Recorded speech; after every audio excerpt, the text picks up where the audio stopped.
آئی وہاں جا کر ان کو قتل کیا. قتل ہونے والے یا حسین رضی اللہ تعالیٰ عنہ کے ساتھی ہیں یا کون ہیں؟ یا کوفہ والے ہیں. کوئی بھی شامی نہیں, کوئی بھی فوج کا آدمی نہیں ہے. شمر یا جتنے سارے کے سارے کوفے والے ہیں.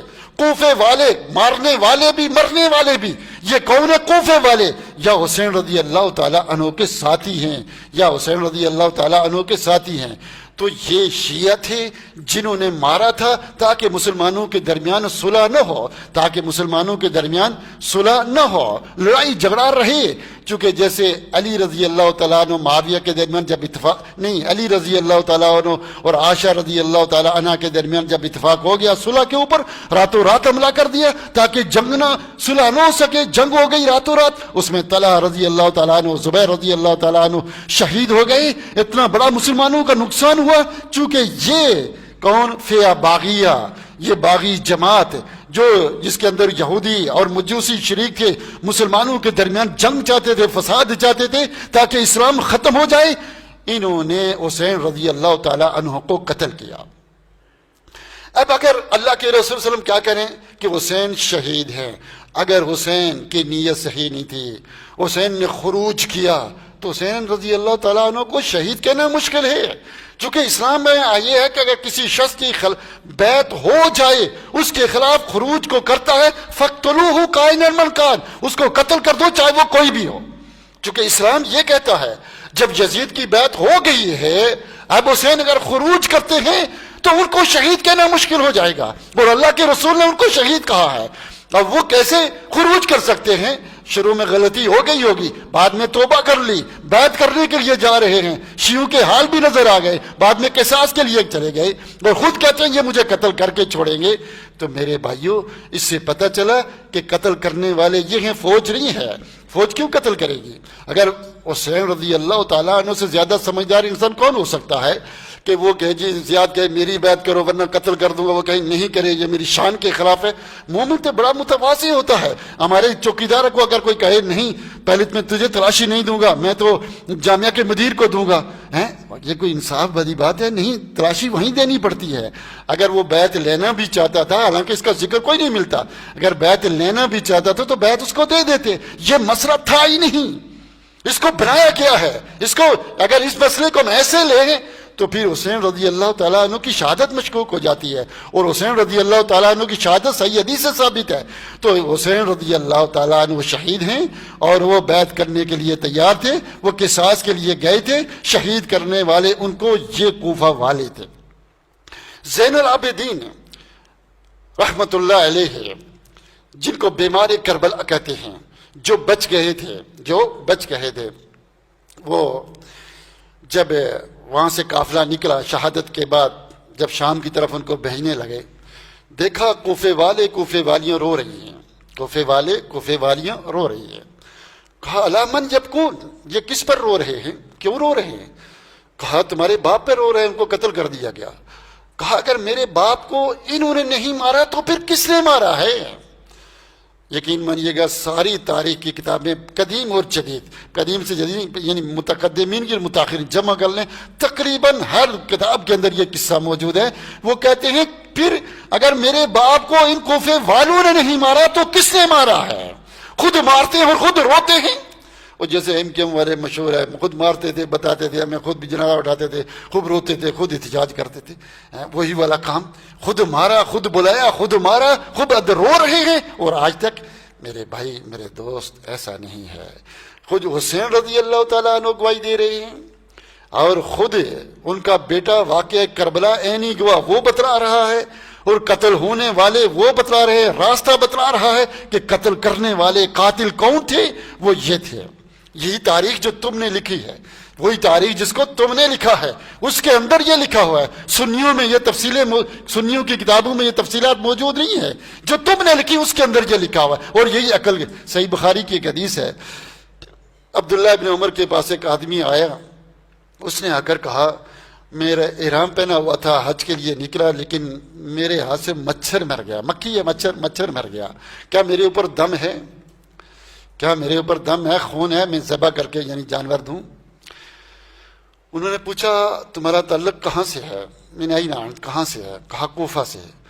تو کیا کہا حسین کو قتل کیا تو خون یاد نہیں آیا، دم کے بارے میں پوچھا نہیں، مچھر مار کر تو دم یاد آ گیا، خون دینا چاہتے ہو؟ یعنی بڑے نیک آدمی ہو۔ حسین کو یعنی صحابہ کا بھی عقیدہ یہی تھا کہ قاتل کون ہیں؟ یہ لوگ ہیں۔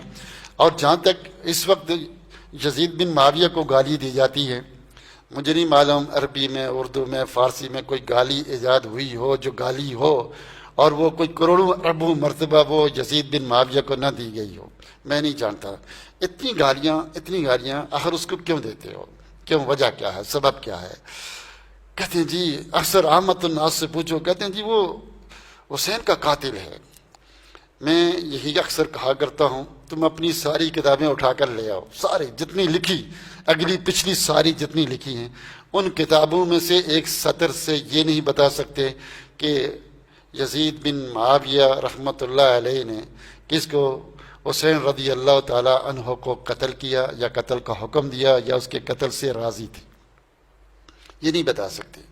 جب قتل وہ شام میں تھے، واقعہ کربلا ادھر ہوا، تو وہ کیسے؟ اس وقت فونوں کا نظام بھی نہیں تھا، کئی دنوں میں بندہ پوچھتا ہے، نہ حکم دیا، نہ قتل کیا اپنے ہاتھ سے، نہ راضی، تو پھر ان کو اس قدر گالیاں کیوں دی جاتی ہیں؟ وجہ کیا ہے؟ سبب کیا ہے؟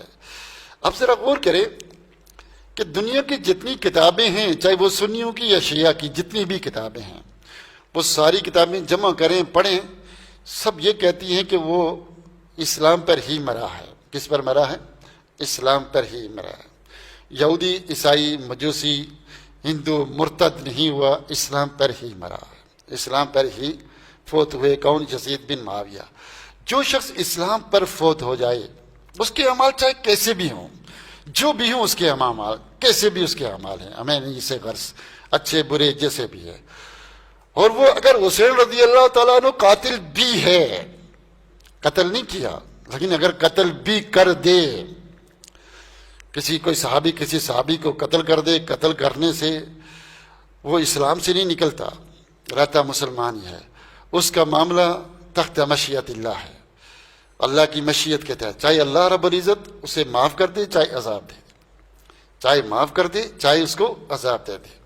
ہم مسلمان اس کے لیے کیا کریں گے؟ استغفار کریں گے۔ کہتے ہیں جی فلاں نے اس کو کہا، رحمت اللہ علیہ نہ کہو، فلاں نے کہا، فلاں نے کہا۔ میں کہتا ہوں سارے امام جمع ہو جائیں، سارے سنی شیعہ جمع ہو جائیں، ہو کر بھی کہیں اس کو رحمت اللہ علیہ نہ کہو، پھر بھی رحمت اللہ علیہ کہو۔ کیوں بھائی؟ کیوں نہ کہیں؟ یا تو اس کا کفر ثابت کرو، اسلام سے نکلنا۔ اگر اس کا کفر ثابت نہیں ہوتا، اسلام پر ہی وہ شخص مرا ہے، اسلام پر ہی مرا ہے، تو پھر دنیا کی کوئی طاقت ہمیں اس کو یا تو پھر قرآن سے بتاؤ، کوئی نبی صلی اللہ علیہ وسلم کی حدیث ہو، پیشن گوئی کی ہو کہ ایک یزید پیدا ہوگا، اس کو رحمت اللہ علیہ نہیں کہنا، ٹھیک ہے کہ نہیں؟ وہ جہنمی ہے تو پھر تو ٹھیک ہے بھائی، آمنا و صدقنا۔ جب قرآن سے کوئی دلیل نہیں، حدیث سے نہیں، اجماع سلف سے نہیں ہے، تو پھر علماء جب مختلف ہی ہیں، کوئی کہتے ہیں رحمت اللہ علیہ کہو، کوئی کہتے ہیں نہیں کہو، جب ایسی لڑائی ہے تو ہمارا اسلام ہمیں کیا کہتا ہے کہ ہم اس کو رحمت اللہ کہیں؟ کیوں نہ کہیں؟ اس کا معاملہ تحت مشیت اللہ، اللہ کے پاس پہنچ چکا ہے۔ لا تسبوا الاموات، مردوں کو گالیاں نہ دو، کسی مرے ہوئے کو گالی دیتے ہو، کسی کو بھی زندہ ہو گالی دو، وہ گالی کا مستحق نہ ہو، لعنت کا مستحق نہیں ہے، وہ لعنت گالی اوپر جاتی ہے، پھر وہ مستحق نہیں، پلٹ کر اسی آدمی کے اوپر آتی ہے، پلٹ کر آدمی اسی کے اوپر آئے گی۔ میرے بھائی تم نے اتنی اس کو گالیاں دی، اگر اس کے گناہ تھے ویسے بھی معاف ہو گئے۔ اب گالیاں دیتے ہیں کیا جی؟ شرابی ہے، چور ہے، ڈاکے تھا، زانی تھا۔ محمد بن حنفیہ، میں بات ختم کرتا ہوں، کافی لمبی ہو گئی۔ محمد بن حنفیہ رحمت اللہ علیہ، ان سے کسی نے کہا آپ یزید کے خلاف کیوں نہیں بولتے؟ کہا میں کیوں بولوں؟ کہا وہ زانی ہے، چور ہے۔ کہا تو نے تیرے سامنے ذرا کیا؟ کہا نہیں۔ کہا تجھے کس نے بتایا؟ کہا میں نے سنا ہے۔ کہا لیکن میں تو اس کے ساتھ رہا ہوں کئی دفعہ، کہ وہ کیا ہے، یسأل عن الفقہ، فقہ کے بارے میں سوال کرتا ہے، برائی سے منع کرتا ہے، نیکی کا حکم دیتا ہے، قرآن پڑھنے والا ہے، نیکی کے کاموں کو بڑی تعریف کی لمبی چوڑی فہرست۔ کہا کیا وہ برائیاں آپ کے سامنے کرے؟ کہا میرے نہیں تو تمہارے سامنے کی ہیں۔ مطلب کیا کہ محمد بن حنفیہ جو کس کے بیٹے ہیں؟ جو علی رضی اللہ تعالیٰ عنہ کے بیٹے ہیں، ان کے حنفیہ ان کی ماں کا نام ہے، محمد بن علی یعنی علی کے بیٹے محمد بن حنفیہ، ایک فاطمہ کی اولاد حسن حسین فاطمیہ ہیں، اور ایک علوی ہیں جو غیر فاطمہ سے علی کی اولاد ہے، وہ یہ کہہ رہے ہیں کہ وہ بہت اچھا انسان تھا۔ اور تو اور چھوڑے، جس وقت زین العابدین جب لوگوں نے کہا ہمارے ہاتھ پہ بیعت کریں، انہوں نے کہا نہیں، انہوں نے بیعت کی تو کس کی؟ یزید کی، اس کے بعد بنو امیہ کی، نہ انہوں نے عبداللہ ابن زبیر کی، نہ کسی اور کی۔ وہ ہمیشہ دعائیں مانگتے تھے، کیا کہتے تھے؟ یہ میں نے اتنی دفعہ یہ حوالے دیے ہیں، لکھ لکھ کر بیان میں ابھی بھی لکھے ہوئے ہیں، کیا کہا کرتے تھے؟ اللہم صلی علی یزید ابن معاویہ، اے اللہ تو کیا کر اپنی رحمت نازل کر کس کے اوپر؟ یزید بن معاویہ کے اوپر۔ کون کہہ رہا ہے؟ زین العابدین، جو کیا ہیں؟ امام ہیں۔ امام وہ ہے جو نبی سے افضل ہے ان کے ہاں، جو غلطی نہیں کر سکتا، جو غلطی نہیں کر سکتا۔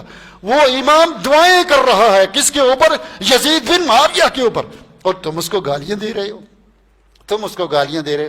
کہنے کا مقصد یہ ہے کہ آج لوگ گالیاں دیتے ہیں۔ حدیث ہے نا کہ اول الجیش یغزون علی مدینۃ قیصر مغفورون، صحیح بخاری کی حدیث، پہلا لشکر جو قسطنطنیہ پر حملہ کرے گا وہ کیا ہے؟ وہ بخشایا ہوگا۔ اس میں عبداللہ ابن عمر تھے، عبداللہ ابن عمر تھے، حسن حسین تھے، ابو ایوب انصاری تھے، بڑے بڑے کبار صحابہ۔ اس لشکر کی قیادت کس نے کی؟ یزید بن معاویہ میں۔ اب اس مسئلے میں اتنی کتابیں لکھی گئی، اتنا لکھا گیا کہ نہیں، وہ پہلے لشکر میں نہیں تھا، مسئلہ تھا کہ اس کو وہاں سے نکالنا ہے، اس حدیث سے ہٹانا ہے تاکہ وہ کہیں جنتی نہ بن جائے۔ اس لیے لکھ کر سنی کیا غیر سنی خوب لکھے۔ ایک آدمی کو میں نے فون کیا، ان کی کتاب میں نے پڑھی، اس کے اندر انہوں نے ثابت کیا کہ وہ چیز چوتھے لشکر میں گیا تھا۔ دوسرے کے بھی احتمال ہیں، اور چوتھے میں صحیح ثابت ہوتا ہے کہ وہ چوتھے میں گیا تھا، وہ پہلا لشکر نہیں تھا جس میں یزید بن معاویہ روم پہ گیا تھا جہاد کرنے۔ تو پھر وہ لکھتے ہیں کہ اس کو رحمت اللہ علیہ نہیں کہنا چاہیے۔ تو میں نے ان کو فون کیا، میں نے کہا آپ نے اپنی کتاب میں یہ ثابت کیا ہے کہ وہ جہاد کرنے کے لیے رومیوں کے خلاف قسطنطنیہ گیا، تو پھر اس کام کی وجہ سے اس کو رحمت اللہ نہیں کہنا چاہیے؟ جو جہاد کرنے رومیوں کے خلاف جائے، وہاں لڑنے جائے، تو آپ نے پوری کتاب لکھ ڈالی کہ اس کو رحمت اللہ علیہ نہیں کہنا چاہیے۔ آخر کیوں نہ کہیں رحمت اللہ؟ چلو یہی مان لیا چوتھے میں گیا تھا، دوسرے میں جو تم کہو وہی مان لیتے، لیکن یہ بتاؤ کہ رحمت اللہ نہ کہیں، اس کی کیا وجہ ہے؟ حدیث کے مطابق تو وہ جنتی ہے، حدیث کے مطابق تو وہ جنتی ہے، تم نہیں مانتے نہ مانو، لیکن اس کی کیا دلیل ہے کہ وہ جہنمی ہے؟ کہ جی اس نے فلاں گناہ کیا۔ وہ دنیا میں بڑے گناہ جتنے بھی گناہ ہوں، ہم اس کے اہل السنہ کا کیا طریقہ ہے؟ جو جنتی ہے ہم اس کو کہتے ہیں یہ جنتی ہے۔ کون جنتی؟ جس کو اللہ اس کے رسول نے کہا، رسول نے کہا وہ جہنمی، وہ جنتی۔ اس کے بعد ہم چاہے وہ کتنے اچھے طریقے سے بیت اللہ کا طواف کرتے ہوئے مرا، ہم لکھ کر نہیں دے سکتے یہ جنتی ہے، یہ جہنمی ہے۔ ہم غلبت الزمان اس کے لیے دعا کریں گے، یہ اچھی موت مرا، کلمہ پڑھتے ہوئے مرا، ایسے مرا، ہم اچھا گمان رکھتے ہیں کہ یہ جنتی ہے میرے بھائی۔ لیکن دو ٹوک کرنا یہ جنتی یہ جہنمی، نہیں، یہ اہل السنہ کا طریقہ نہیں ہے۔ تو یزید بن معاویہ کے بارے میں کوئی ایسی دو ٹوک میں حدیث نہیں جانتا، نہ کوئی قرآن کی آیات جانتا ہوں، نہ اجماع سلف جانتا ہوں جس میں یہ لکھا ہو کہ وہ جہنمی ہے، اس کو رحمت اللہ علیہ نہ کہو۔ اس کے بعد کے لوگ سنی اور شیعہ مختلف ہی ہیں، کوئی کہتے ہیں رحمت اللہ علیہ کہو نہ کہو۔ میں نے ایک ہیڈ لائن دی، موٹی بات، میں نے آدھا گھنٹہ گفتگو کرنے کا ارادہ تھا، ابھی بھی گھنٹہ تقریباً 10 منٹ کم گھنٹہ ہونے والا، 1:15 بجے شروع کی تھی، 1:05 ہو گئے۔ یہ ایک میں نے آپ کو ہیڈ لائن دی ہے، ہیڈ لائن کے طور پر گفتگو، ایک عقیدے کے طور پر میں نے ایک نظریے کے طور پر آپ کے سامنے ایک نقشہ بچھایا، ورنہ اس کے اوپر آپ 4-5 جمعے پڑھا سکتے ہیں، 4-5 جمعے اس کے اوپر میں نے پڑھائے ہیں، اور اس پہ پڑھا سکتے ہیں تفصیل کے ساتھ۔ تو اس لیے میرے بھائی، میرے دوست، واقعہ کربلا اصل میں غم کو دیکھنا ہے نا، غم بھائی رونے کی کون سی بات؟ حسین رضی اللہ تعالیٰ عنہ شہید ہوئے، یہ خوشی کی بات ہے۔ خالد بن ولید سے کہا گیا کہ ہم آئے، ہمارا لشکر بہت ہے، تمہیں مار دیں گے۔ اس نے کہا ہم مرنے کے لیے تو آئے ہیں، ہم تو مرنے کے لیے آئے، جینے کے لیے تو ہم جنگ میں جب جاتے ہیں تو ہماری دعائیں کرتے ہیں اللہ کرے ہم اس جنگ میں مر جائیں، شہادت مل جائے، اللہ مرزقنی شہادت فی سبیلک۔ حسین رضی اللہ تعالیٰ عنہ کو شہادت مل گئی، اس سے بڑی خوشی کی کیا بات ہے؟ اس میں رونے والی کون سی بات ہے؟ حمزہ رضی اللہ تعالیٰ عنہ شہید ہوئے، نبی صلی اللہ علیہ وسلم کے چچا، اور بچپنے کا یارانہ، بچپنے کی دوستی، دور شریک بھائی، اور نبی صلی اللہ علیہ وسلم کے سامنے کٹے، جنگ احد میں کیسے کٹے؟ آپ کو جب آپ فوت ہو گئے تو آپ کا مسرہ کیا گیا، آپ کی زبان، آپ کے ہاتھ جیسے ملتا ہے روایت میں آپ کا سینہ چاک کیا گیا، حتیٰ کہ کلیجہ نکال کر چھپایا گیا، کٹی پھٹی لاش، اتنے ظلم کے ساتھ آپ کو مارا گیا۔ شہید سید الشہداء حمزہ ورجل الذی قام امام سلطان جاہر امرہ و نہاہ فقتلہ، میرے بھائی وہ سید الشہداء بن گئے شہید ہونے کی وجہ سے، تو بڑا اونچا مقام ہے، اس میں اتنی صدیاں رونے پیٹنے فساد کرنے کی ضرورت کیا ہے؟ ہمیں تو خوشی، اس لیے متقدمین اس مسئلے کو لیتے ہی نہیں تھے، کچھ لکھا ہی نہیں اس کے اوپر۔